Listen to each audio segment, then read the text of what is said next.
Bismillahirrahmanirrahim. Assalamualaikum warahmatullahi wabarakatuh. Di video kali ini admin kembali berbagi kabar gembira buat rekan-rekan sekalian, yaitu mengenai sistem perankingan tunggal di ujian P3K Guru tahap 1 tahun 2021 ini. Nanti admin akan perlihatkan aturannya lengkap dengan simulasinya. Namun sebelum lanjut ke informasi menarik ini, buat teman-teman yang belum subscribe channel ini, silahkan tekan tombol subscribe. Jangan lupa aktifkan lonceng notifikasinya agar teman-teman tidak ketinggalan dengan info-info terupdate setiap harinya dari channel ini. Oke, kita lanjut dulu ke yang pertama mengenai aturannya, teman-teman ya. Di sini admin sudah mengunduhnya, sangat jelas sekali.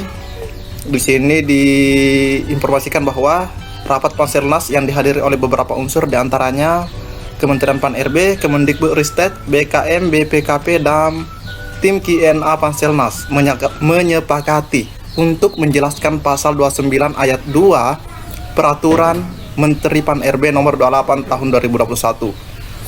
Nah, bisa kita lihat pelamar untuk seleksi kompetensi 1 hanya diikuti oleh pelamar dengan kriteria THK 2 dan guru non ASN yang terdaftar di Dapodik. Nah, namun kita lanjut saja ke poin kelima, karena disinilah yang akan kita bahas. Di poin kelima, dalam hal kebutuhan P3K sebagaimana dimaksud pada angka 2, tersedia lebih dari 1 dan terdapat sisa kebutuhan yang sudah tidak dapat didaftar dari pelamar yang berasal dari sekolah tersebut, pelamar dari sekolah lain sebagaimana dimaksud pada angka 4 dapat mendaftar pada kebutuhan P3K tersebut selama sertifikat pendidik dan atau kualifikasi pendidikan sesuai. Jadi boleh masuk melamar di salah satu sekolah yang memiliki 2 formasi, namun dengan syarat sertifikat dari rekan-rekan semua atau ijazahnya linear dengan formasi yang tersedia. Jadi pelamar boleh ke salah satu sekolah, sekalipun bukan sekolahnya ya, yang penting formasinya tersedia. Nanti kita lihat perankingannya.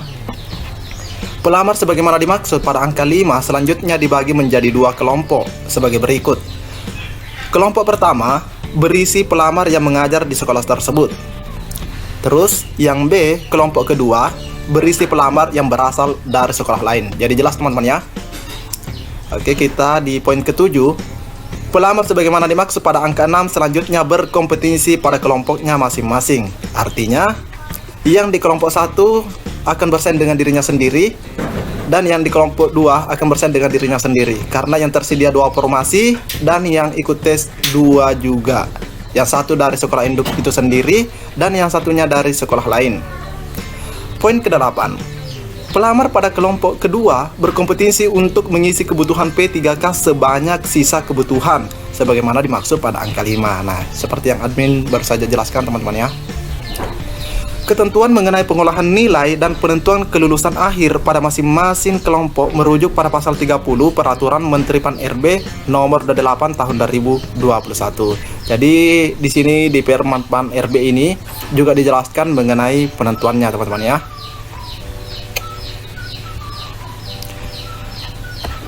Dalam hal kebutuhan P3K dari kelompok pertama belum terpenuhi karena nilai yang diperoleh pelamar tidak memenuhi nilai ambang batas, maka pelamar dari kelompok kedua tidak dapat mengisi kekosongan tersebut.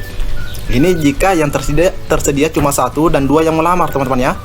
Jadi jika misalnya cuma 1 formasi dan yang melamar adalah 2, 1 dari sekolah induk, 1 dari sekolah lain, maka dari sekolah lain tersebut tidak bisa mengisi. Informasi mengenai sisa kebutuhan P3K sebagaimana dimaksud pada angka 5 disediakan oleh panitia penyelenggara seleksi Kemendikbudristek. Nah, kita ke simulasinya saja teman-teman ya. Nah, di sini admin sudah berada pada simulasi teman-teman ya, seperti bagaimana yang admin jelaskan sebelumnya. Anggaplah instansi tersebut di Kabupaten Jaya, misalnya kan ada 3 sekolah. Di sini ada 3 sekolah. Anggaplah yang pertama ini adalah SDN 1, tersedia 1 formasi.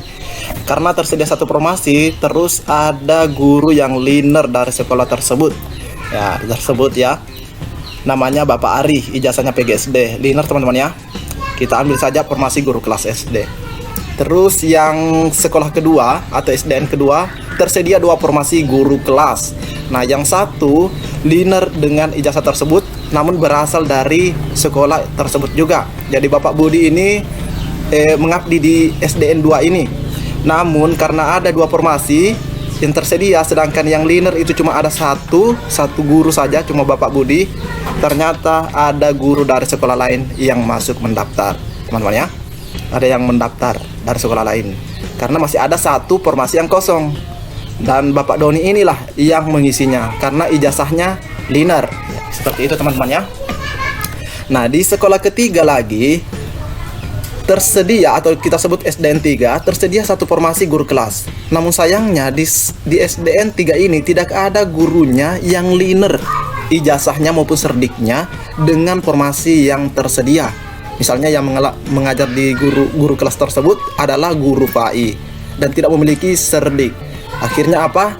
Dia tidak bisa mendaftar karena tidak learner. Nah, karena ada 1 formasi, maka ini dilamar oleh pelamar dari luar sekolah. Sebut saja namanya Ibu Ayu, ijazahnya learner. Terus ada lagi yang satu namanya Ibu Ria, ijazahnya juga learner atau PGSD teman-teman ya. Jadi ada 2 pelamar yang melamar di sekolah ketiga ini karena ada ya 1 formasi sedangkan tidak ada guru yang learner dengan ijazahnya ataupun tidak memiliki sertifikat pendidik dengan formasi yang tersedia. Jadi kita contohkan seperti itu teman-teman ya. Nah, kita lihat dulu dari SDN 1.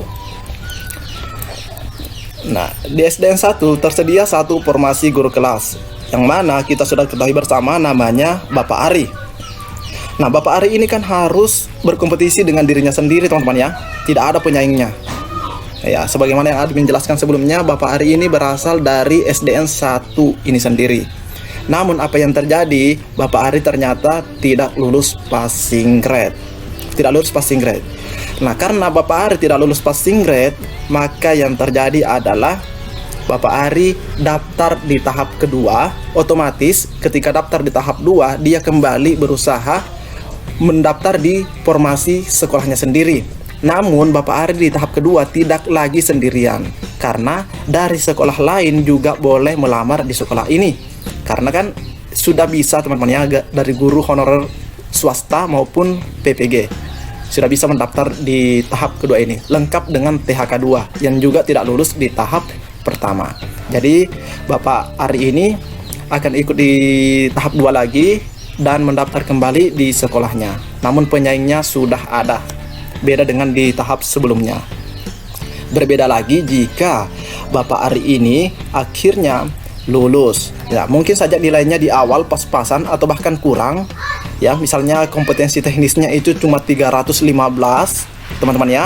Dan sosiokultural dan manajerialnya itu 130 dan wawancaranya 24. Nah, itu kan kurang di kompetensi teknis. Namun Bapak Ari ini memiliki afirmasi dari segi usia ataupun mungkin beliau THK 2 juga, teman-teman ya. Sehingga bisa menolong nilainya dan akhirnya Bapak Ari ini lulus passing grade. Nah, kita ucapkan bahwa Bapak Ari ini pasti dapat NIP karena lulus teman-teman ya. Nah, otomatis di tahap kedua SDN 1 ini sudah tidak tersedia lagi. Ini sudah hilang teman-teman ya, karena sudah terisi. Seperti itu. Nah, kita lanjut lagi ke sekolah yang kedua. Nah, di sekolah kedua tersedia itu 2 formasi. Tersedia 2 formasi yang mana diisi oleh Bapak Budi. Nah, Bapak Budi ini juga akan bersaing dengan dirinya sendiri teman-teman ya. Bersaing dengan dirinya sendiri karena ada 2 formasi sedangkan yang melamar hanya ada 2 orang. Bapak Budi terus mendapatkan nilai lulus passing grade. Jadi Bapak Budi ini lulus passing grade karena nilainya pas-pasan. Berapa? 320, terus 130 dan 24. Akhirnya dapat NIP. Dapat NIP teman-teman ya. Nah, namun kapan Bapak Budi ini tidak lolos, di sini tidak PG, otomatis akan sama dengan Pak Ari di simulasi sebelumnya, bahwa di sini akan terbuka lagi formasi di tahap kedua. Ya teman-teman ya. Nah, ini dari kelompok 1. Kelompok 1 adalah guru yang berasal dari sekolah tersebut. guru honorer di sekolah tersebut yang linear ijazahnya dengan formasi yang tersedia. Nah, karena ada 2 formasi, otomatis ada kelompok kedua. Nah, sebut saja Pak Doni. Ini pesaing dari luar, pendaftar dari luar maksudnya. Nah, Bapak Ari juga lulus karena dia bersaing dengan dirinya sendiri. Akhirnya apa? Dapat NIP. Dapat NIP juga, lolos. Nah, formasi SDN 2 tidak akan tersedia lagi di tahap kedua. Berbeda jika tidak ada yang lulus salah satunya. Misalnya anggaplah Pak Doni yang tidak lulus, maka satu formasi guru kelas akan tersedia di tahap kedua, rekan-rekan ya. Seperti itu. Jadi ini untuk yang SDN kedua. Kita lanjut ke SDN ketiga ya. Ya, admin sebut saja SDN ketiga. Tersedia satu formasi guru kelas. Sebagaimana yang admin jelaskan sebelumnya, di sini seorang pun guru yang linear, ya, linear dengan ijazahnya ataupun sertifikat pendidiknya, sehingga ada satu formasi guru kelas dan bisa dilamar oleh guru lain. Namanya saja Ibu Ayu, ijazahnya linear. Nah, Ibu Ayu ini berusaha lulus passing grade teman-teman ya. Nah, namun sebagaimana di sebelumnya admin jelaskan bahwa dia punya penyaing namanya Ibu Ria. Ibu Ria ini juga harus berusaha untuk lulus passing grade. Namun yang dibutuhkan hanya satu. Maka dilihat di sini siapakah nilainya paling tinggi sehingga bisa mendapatkan NIP. Nah, sehingga mendapatkan NIP. Jika nilainya sama, anggaplah di sini tidak ada yang mendapatkan afirmasi, rata-rata di sini 320 passing grade kompetensi teknisnya ya. Di sini juga 320. Maka yang dilihat lagi dari sosiokultural dan manajerialnya.